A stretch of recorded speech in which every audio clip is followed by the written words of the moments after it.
সুপ্রিয় শিক্ষার্থীরা, এ to Z academy চ্যানেলের পক্ষ থেকে তোমাদেরকে স্বাগতম। আজকের এই পর্বে চতুর্থ শ্রেণীর গণিত বিষয়ের 12 পৃষ্ঠার পরের অংশটুকু নিয়ে আলোচনা করব।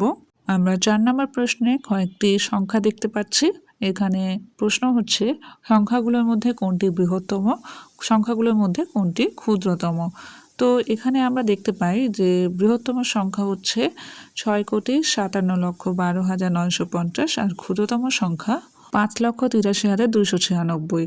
পরবর্তী পৃষ্ঠায় বলা হয়েছে নিচের ছবির মতো 5টি নম্বর কার্ড তৈরি করি এবং সেগুলো দিয়ে যত বেশি সম্ভব সংখ্যা তৈরি করি। তৈরি করা সংখ্যাগুলো খাতায় লিখি।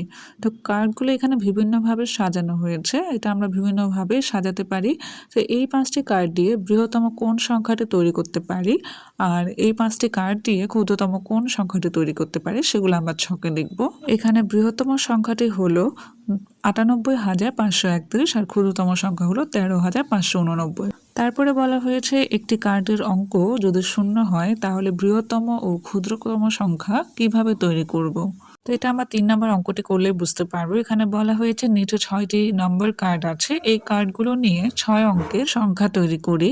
তো সবগুলো কার্ড ব্যবহার করে 6 অঙ্কের বৃহত্তম সংখ্যা তৈরি করি, তারপর সবগুলো কার্ড ব্যবহার করে 6 অঙ্কের ক্ষুদ্রতম সংখ্যা তৈরি করি। তো এখানে আমাদের কার্ডের অঙ্কগুলো দিয়ে 6 অঙ্কের সংখ্যা তৈরি করা হয়েছে। 1 নম্বর 6 অঙ্কের বৃহত্তম সংখ্যা হলো 974320 আর 6 অঙ্কের ক্ষুদ্রতম সংখ্যা হলো 203479। এখানে শূন্য সবচেয়ে ছোট সংখ্যা, কিন্তু এটা আগে বসানো যায় না, এই জন্য 2 এর পরে লেখা হয়েছে।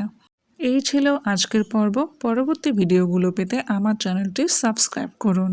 ধন্যবাদ।